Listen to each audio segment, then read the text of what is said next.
Hello friends, welcome my YouTube channel. तो आज हम लोग फैक्टराइजेशन चैप्टर से फैक्टराइज ऑफ ट्राइनोमियल करने वाले हैं। मैंने अपनी पिछली वीडियोस में आपको फैक्टराइज ऑफ मोनोमियल और फैक्टराइज ऑफ बायनोमियल बताया है कैसे करते हैं। आज हम लोग सीखेंगे फैक्टराइज ऑफ ट्राइनोमियल। चलिए स्टार्ट करते हैं। तो मैंने यहाँ पे दो क्वेश्चन ले रखे हैं, हम लोग अपना पहले क्वेश्चन करेंगे। चलिए, तो देखिए जो भी आपको क्वेश्चन दिया हुआ है पहले क्वेश्चन ऐसे गिवन करके लिख लेंगे। ओके, अब देखिए तीन टर्म है, 1 2 3, तभी तो ये ट्राइनोमियल है क्योंकि 1 2 3 तीन टर्म है यहाँ पे। ओके, तो देखिए आपको करना क्या है, आपको इन टर्म्स को ब्रेक करके लिखना है। देखिए कैसे, जैसे 24 है, 24 को मैं लिख सकता हूँ 3 × 8, है ना। और A² है यानी A × A, और B² यानी B × B, प्लस अब देखिए 9 है, 9 को लिख सकता हूँ मैं 3 × 3, है ना। और A × B² है तो यानी B × B -6AB है तो 6 को मैं लिख सकता हूँ 3 × 2 A × B।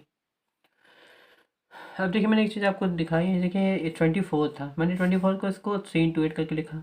मैं इसको 6 × 4 भी तो कर सकता था, या 12 × 2, है ना। 24 है, मैंने इसको 3 × 8 क्यों लिखा, मैं इसको 6 × 4 भी लिख सकता था या 12 × 2 भी लिख सकता था, लेकिन मैं इसको 3 × 8 ही क्यों लिखा। अब देखिए क्यों, क्योंकि देखिए 9 है, 9 में 3 × 3 लिख सकता हूँ, 6 है 3 × 2 लिख सकता हूँ, है ना। 9 है तो 3 × 3 और 6 है तो 3 × 2। मैंने क्यों लिखा इसको, मैं इसको किस लिए लिखा, क्योंकि इससे तीनों में 3 कॉमन आ रहा है, क्योंकि हम फैक्टराइज कर रहे हैं वो भी ट्रायनोमियल का। तो हमें कोशिश ये करनी है कि इन तीनों टर्म में कॉमन ढूंढ सके, और कॉमन ढूंढने के लिए कॉमन बनाना भी तो पड़ेगा। इसलिए मैंने इसको जानबूझ के 3 × 8 करके लिखा कि ऐसे आपको तीनों टर्म में, ये टर्म में, सेकेंड टर्म में और थर्ड टर्म में कुछ कॉमन दिखे। अब देखिए जो कॉमन आता है उसको क्या करते हैं, लिख लेते हैं बाहर। तो देखिए 3 कॉमन आ रहा है और कुछ तो कॉमन आ नहीं रहा तीनों में, क्योंकि यहाँ पे 8 है, यहाँ पे 3, यहाँ पे 2 है ना, और कुछ कॉमन तो आ नहीं रहा है। अब वेरिएबल्स की बात करते हैं। अब देखिए यहाँ वेरिएबल्स ए 2 बार है, यहाँ पे एक बार है, और यहाँ पे भी एक ही बार है। कॉमन का मीन्स होता है वो मिनिमम वैल्यू जो सब में हो, तीनों टर्म में हो।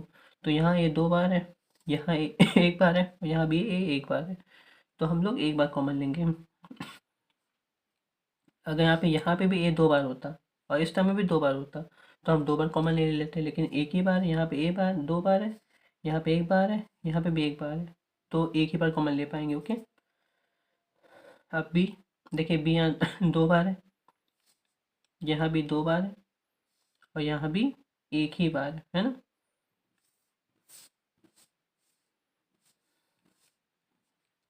तो यहाँ पे पहले टर्म में बी 2 बार है, सेकेंड टर्म में बी 2 बार है, लेकिन थर्ड टर्म में एक बार है। अगर यहाँ पे भी 2 बार होता इस थर्ड टर्म में तो हम लोग का 2 भी कॉमन आ जाते, लेकिन क्योंकि यहाँ पे एक भी होने वजह से हम एक ही भी कॉमन ले पाएंगे। ओके, तो देखिए बचा क्या है, तो हमने 3 भी कॉमन आया, हमारे तीनों टर्म से हमारे 3 भी कॉमन आया। अब देखिए बचा क्या क्या है, देखिए एक ये 8 बचा है फर्स्ट टर्म में, ये हमारा जो पूरा फर्स्ट टर्म है, ये जो हमारा पूरा फर्स्ट टर्म है इसमें हमारा ए 8 बचा है, एक ये ए बचा है, और ये एक ये बी बचा है, क्योंकि एक भी तो कॉमन आ गया है ना। प्लस का साइन है, प्लस लगा देंगे। अब इस सेकेंड टर्म में देखिए ये 3 तो कॉमन आ गया, एक ये 3 बचा है, ये तो कॉमन हो चुका है ना, तो ये तो लिखेंगे नहीं। बी एक बार कॉमन लिया तो देखिए एक ये बी बचा है, फिर माइनस का साइन, माइनस लगा दिया। अब देखिए थर्ड टर्म में, ये जो हमारा थर्ड टर्म है इसमें हमारा 3 तो कॉमन आ चुका है, ये देखिए 2 बचा है, तो 2 ये तो कॉमन आ चुका है, और बी भी कॉमन आ चुका है, तो फाइनली हमारा, इसको मैं ये लिख देता हूँ फिर। ओके, अब देखिए तो बस हमको ये करना होता है, जो तीनों टर्म है पहले टर्म्स को एक्सपेंड करके लिख देना है, जो कॉमन है उसको बाहर लिख लीजिए, फिर जो बचे उसको अंदर लिख लीजिए। बस इसको ये हो जाएगा 3AB, और ये हो जाएगा 8AB प्लस का 3b माइनस का 2, ये हमारा आंसर हो गया। ओके, तो ऐसे किया जाता है फैक्टराइज ऑफ ट्रायनोमियल। अगर आपको इसमें कोई डाउट हो तो आप मुझे कमेंट बॉक्स में पूछ सकते हैं। वैसे मैं अपने नेक्स्ट वीडियो में आपको इसका क्वेश्चन मैं सेकंड कराने वाला हूँ। ओके, तो अगर आप मेरा नेक्स्ट वीडियो देखना चाहते हैं तो मेरे चैनल को सब्सक्राइब करना मत भूलें, जिससे कि आपको इसके सेकंड वीडियो की नोटिफिकेशन आ जाएगी। Okay, thank you.